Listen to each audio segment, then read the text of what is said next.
All right, let's jump right in. Today, we're going on a bit of a treasure hunt, searching for this hidden blueprint, right? A kind of master code that connects some of the most, well, unrelated things you could possibly imagine. I mean, seriously, just think about that for a second. A DEA manual and a paper on brain science. On the surface, these things have absolutely nothing to do with each other. It's like they're just random items pulled from a hat.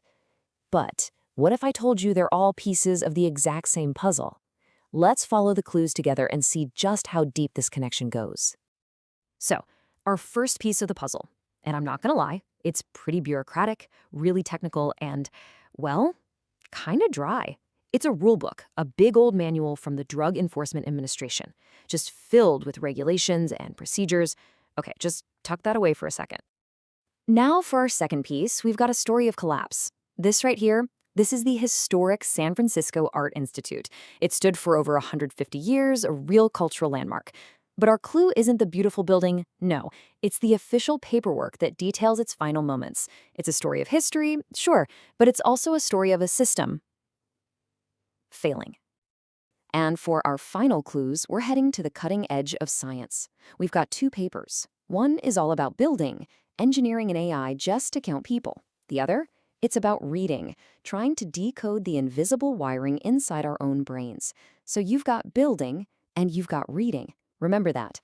What on earth could be the connection here? Okay, so let's circle back to that DEA manual. Turns out it's way more than just a list of don'ts. You can almost think of it like an operating system for society. Every single rule, every form you have to fill out, every limit, it's all designed to build a predictable, totally controllable system. Its whole purpose is to take something that could be chaotic, like making illegal drugs, and just lock it down inside a super rigid structure.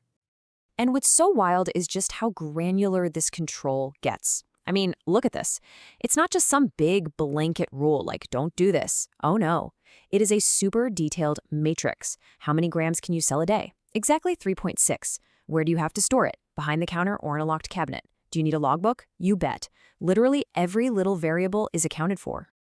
So here's the kicker. Anytime you go to buy certain cold medicines, you are an active participant in this system. You're following a precise algorithm. Show your ID, sign the logbook, stick to the limit. It's a real-world flowchart, and it's all designed to maintain order. So that's our first big clue, this deep human drive to build systems of control. All right, let's grab our next puzzle piece and see where this leads. We're going to go from a system of tight control to a system in complete and total failure. So what we're looking at here is the actual bankruptcy filing for the San Francisco Art Institute. And on paper, at first glance, it looks like they have some serious assets, somewhere between $10 and $50 million. That's not a small number, right? But then you look at the next box down, the liabilities, and it's the exact same range. In a single glance, you see this perfectly devastatingly balanced sheet. It's the picture of a system that is completely run out of road. For every dollar they have, they owe a dollar to someone else. But here's the twist, and this is so important. The collapse itself isn't just pure chaos. Nope, it's managed by another incredibly rigid, predictable system. Chapter 7 of the US Bankruptcy Code. There are rules, there are procedures, there are forms for how to fail properly. So even in the middle of a total collapse, what do we find? Another meticulously designed system. And that brings us to our final clues from the worlds of AI and neuroscience. So just to recap, the DEA manual showed us how we build systems. The bankruptcy filing shows us how we manage their collapse. Well, these papers, they show our deep desire to read the systems that are totally hidden from view. You can really think of these two papers as two sides of the very same coin. On one side, you've got engineers trying to build a reliable AI system to do a pretty simple task, and on the other side, you have neuroscientists trying to read the brain's already existing hidden system to find patterns that explain why we do what we do. So what did the neuroscientists find? Oh, this is fascinating. Check out this table. When they tried to predict things based on just observable behavior, what they could see people doing, their accuracy maxed out at about 59%. Not bad.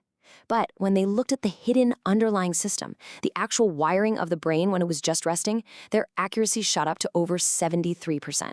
The invisible system was a way better predictor of reality than anything they could see on the surface. Meanwhile, over in the AI lab, the engineers were discovering something just as profound. This quote really says it all. They found that while they were building their system, the tiniest, most random things could have a huge, totally unpredictable impact on the result. And this reveals such a crucial point.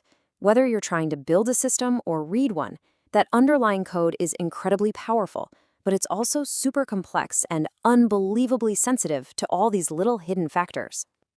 Okay, so let's put it all on the table. We've got systems of control, systems for collapse, and this huge challenge of reading and writing their code. So what's the one thing that ties it all together? Well, the final clue doesn't come from law or computer science. It comes from a brilliant and maybe a little eccentric mathematician. Back in the 1970s, a mathematician named René Thom proposed something, well, pretty radical. He argued that big moments of sudden change, a stock market crash, a bridge collapsing, even just a simple argument starting, he said they aren't random at all. He believed they all follow a small, limited set of universal geometric patterns. He called them archetypes. And he didn't stop with science and nature, not even close. Thom was absolutely convinced that this universal grammar of stability and change was also the hidden blueprint behind all human expression. We're talking language, music, and as we're about to see, even great art.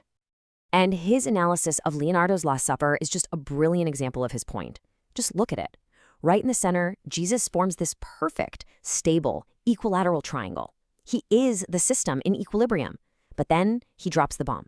He delivers the news of betrayal, and a shockwave, a catastrophe in Thom's terms, erupts from the center. And look at the apostles. They recoil into these agitated, unstable triangular shapes. The entire emotional drama of the painting can be read as a geometric story, a stable system being thrown violently into chaos. It's amazing. You see, this was Thom's holy grail. He wasn't just interested in describing one little thing here or there. No, he was hunting for the master code, the universal operating system for reality itself, the blueprint that governs how all systems, natural, social, artistic, you name it, how they hold together and how they fall apart. And that brings us to the final answer, the synthesis, the solution to our puzzle. What do a DEA manual, a bankruptcy filing, and 2 research papers all have in common? It's this. The DEA manual, it showed us our drive to build a system for control. The bankruptcy filing, that showed us how we have a system to manage a system's collapse. The research papers, they represent our endless attempts to read and write a system's hidden code. And catastrophe theory, well, that gives us a hint of the universal blueprint for how all of these systems work. The thread connecting absolutely everything is the system itself.